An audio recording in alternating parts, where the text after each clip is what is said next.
3-ാം മാസം സ്കാനിൽ കുഞ്ഞിന് ചെറിയൊരു പ്രശ്നമുണ്ട് എന്ന് ഡോക്ടർ പറഞ്ഞു, സ്കാൻ ചെയ്തുകൊണ്ടിരിക്കെ തന്നെ. എന്നിട്ട് അത് കൺഫേം ചെയ്യാൻ വേണ്ടി അപ്പോൾ തന്നെ ബ്ലഡ് ടെസ്റ്റ് ചെയ്യണം എന്ന് പറഞ്ഞ് ബ്ലഡ് ടെസ്റ്റ് ചെയ്തു. അങ്ങനെ 3 ദിവസം കഴിഞ്ഞിട്ടാണ് അതിൻ്റെ റിസൾട്ട് വന്നത്. അപ്പോൾ ആ റിസൾട്ടിലുണ്ടായിരുന്നത് എൻ്റെ കുഞ്ഞിന് ഡൗൺ സിൻഡ്രോം പോസിറ്റീവാണ്. അപ്പോൾ വൈകല്യമുള്ള ഒരു കുഞ്ഞാണ് ജനിക്കാൻ പോകുന്നത് എന്നുള്ളത് അവർ ഉറപ്പിച്ചിട്ടുണ്ടായിരുന്നു. അപ്പോൾ എന്നെയും എൻ്റെ ഹസ്ബൻഡിനെയും സംബന്ധിച്ച് ഇത് വളരെ വിഷമമുള്ളൊരു കാര്യമായിരുന്നു. ഞങ്ങൾക്കത് ചിന്തിക്കാൻ പോലും പറ്റുന്നുണ്ടായിരുന്നില്ല. അത്രയ്ക്ക് മാനസികമായി ഞങ്ങൾ തളർന്നു പോയി എന്ന് തന്നെ പറയാം. അപ്പോൾ അങ്ങനെ ഈ റിസൾട്ട് കിട്ടിയ അന്ന് രാത്രി ഞങ്ങൾ ഡോക്ടറുടെ അടുത്തേക്ക് പോയി. അപ്പോൾ ഓൾറെഡി ഈ സ്കാൻ ചെയ്ത ഡോക്ടർ അറിയിച്ചിട്ടുണ്ടായിരുന്നു നമ്മുടെ ഡോക്ടറിനെ ഇങ്ങനെയാണ് അവസ്ഥ എന്നുള്ളത്. അപ്പോൾ ഡോക്ടർ നമുക്ക് അഡ്വൈസ് തന്നത് നിങ്ങൾ അബോർഷൻ ചെയ്യുമായിരിക്കും നല്ലത്, കാരണം വൈകല്യമുള്ളൊരു കുട്ടിയാണ്. അപ്പോൾ ഈ കുട്ടീനെ നിങ്ങൾ ആജീവനാന്തം ഒരു സ്പെഷ്യൽ ചൈൽഡ് പോലെ വേണം വളർത്താനായിട്ട്. അതിൻ്റെ ബുദ്ധിമുട്ടുകൾ, പ്രശ്നങ്ങൾ, അത് എങ്ങനെയായിരിക്കും പുറത്തേക്ക് വരാം എന്ന് പോലും നമുക്കിപ്പോൾ പറയാൻ പറ്റില്ല.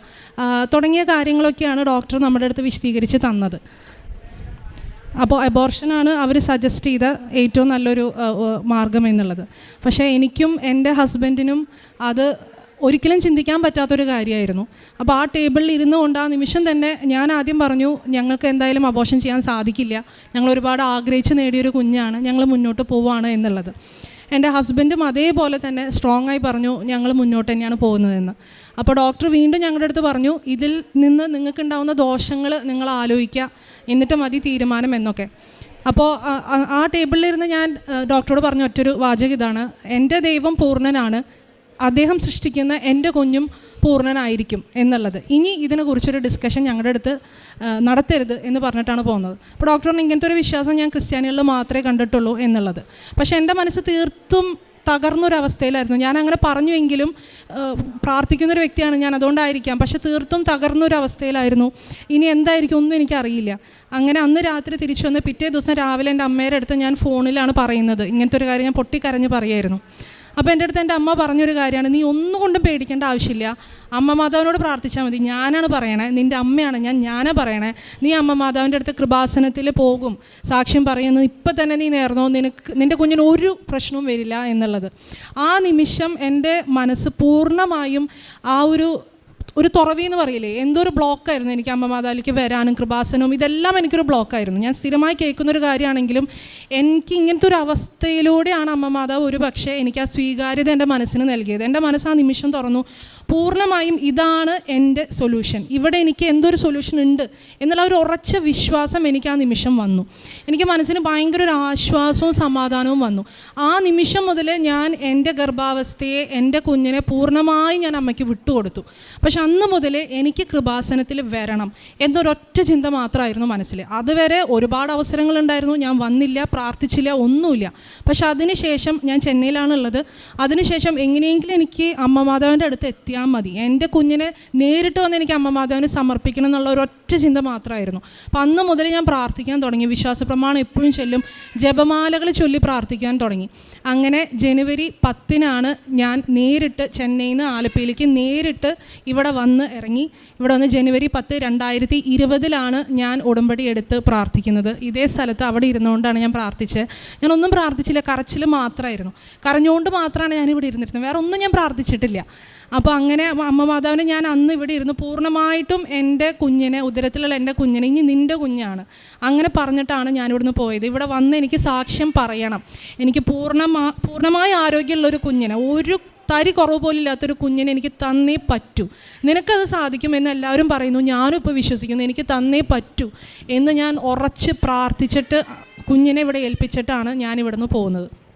അവിടെ നിന്ന് അങ്ങോട്ട് ഈ ഉടമ്പടിയിലുള്ള എല്ലാ കാര്യങ്ങളും കൃത്യമായി തന്നെ നിർവഹിക്കാൻ അമ്മ മാതാവ് എനിക്ക് വലിയ കൃപ തന്നു. അതെൻ്റെ കഴിവല്ല, ഗർഭാവസ്ഥയാണ്. പക്ഷേ എങ്കിലും എനിക്ക് പൂർണ്ണമായി അത് ചെയ്യാൻ സാധിച്ചു. അങ്ങനെ പള്ളിയിലെ എല്ലാ പ്രാവശ്യം കുർബാന കഴിയുമ്പോൾ ഇംഗ്ലീഷ് മാസിനും ഞാൻ പോവും, തമിഴ് മാസിനും ഞാൻ പോവും. അത് കഴിഞ്ഞ് അവിടെ നിന്നിട്ടുള്ള ആൾക്കാരുടെ അടുത്തൊക്കെ ഞാൻ ഈ പേപ്പർ കൊടുക്കായിരുന്നു. എനിക്കിതെല്ലാം വളരെ മടിയുള്ളൊരു കാര്യമായിരുന്നു, എനിക്കിതൊന്നും ഇഷ്ടമല്ലായിരുന്നു പണ്ട്. പക്ഷേ ഇതെല്ലാം എനിക്ക് പൂർണ്ണമായി ചെയ്യാനുള്ള കൃപ അമ്മ മാതാവ് എനിക്ക് തന്നു. എൻ്റെ ഓഫീസിലായാലും ഒരാൾ എൻ്റെ അടുത്തൊരു വിഷമോ സങ്കടമോ പറയുമ്പോൾ ഞാൻ അപ്പോൾ തന്നെ ബാഗിൽ വെച്ചിട്ടുണ്ടായിരുന്നു. ആ ബാഗിൽ അപ്പോൾ തന്നെ ഈ പേപ്പറൊക്കെ എടുത്ത് കൊടുക്കും. ക്രമേണ എനിക്ക് മനസ്സിലായൊരു കാര്യം, ഈ കുഞ്ഞിനേക്കാൾ ഉപരി അമ്മ മാതാവിന് എന്നിലൂടെ ഒരുപാട് പേർക്ക് അമ്മ മാതാവിനെ എത്തിക്കാൻ സാധിക്കും എന്നുള്ള ഒരു തിരിച്ചറിവ് ഈ ഒരു പ്രോസസ്സിലൂടെ എനിക്ക് ലഭിച്ചു. അതിനുശേഷമാണെങ്കിലും പലപ്പോഴും മനസ്സിലൊരു പതർച്ച വരും, എങ്ങാനും ഇങ്ങനെയാവോ അങ്ങനെയാവോ എന്നൊക്കെ ചിന്തിക്കുമ്പോഴെല്ലാം ഞാനാണ് ഇവിടെ വന്ന് ഉടമ്പടി എടുത്തതെങ്കിലും എൻ്റെ ഹസ്ബൻഡിന് എന്നേക്കാൾ കൂടുതൽ വിശ്വാസമായി. അപ്പോൾ അദ്ദേഹം പറയുമായിരുന്നു, ഇല്ല നമുക്ക് പൂർണ്ണ ആരോഗ്യമുള്ള നല്ല കുഞ്ഞിനെ എന്നെ കിട്ടും, നീ അമ്മ മാതാവിനോട് പ്രാർത്ഥിക്കുന്നതല്ല, ഞാൻ പ്രാർത്ഥിക്കുന്നതല്ലേ.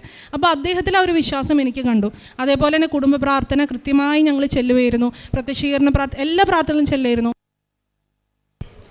എൻ്റെ അപ്പ വിശ്വാസിയാണ്, പക്ഷേ അങ്ങനെ കുടുംബ പ്രാർത്ഥനയിൽ വലിയ വിശ്വാസമോ കുർബാനയിൽ വലിയ വിശ്വാസമോ അങ്ങനെയൊന്നും ഉണ്ടായിരുന്നില്ല. ബൈബിൾ വായിച്ച് ഞാൻ കണ്ടിട്ടില്ല. പക്ഷേ ഈ ഉടമ്പടി എടുത്തതിന് ശേഷം എൻ്റെ അപ്പ ഒരുപാട് പ്രാർത്ഥനയിലേക്ക് വന്നു.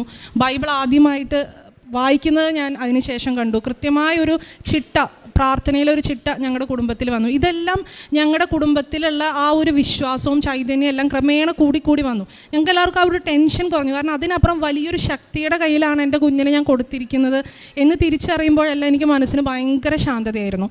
അങ്ങനെ 8-ാം മാസം, കാരണം ആ സമയത്ത് കൊറോണ ആരംഭിച്ചിട്ടുണ്ടായിരുന്നു, അതുകൊണ്ട് 7-ാം മാസം സ്കാൻ ചെയ്യാൻ പറ്റിയില്ല, കുറച്ച് വൈകി 8-ാം മാസമാണ് സ്കാൻ ചെയ്തത്.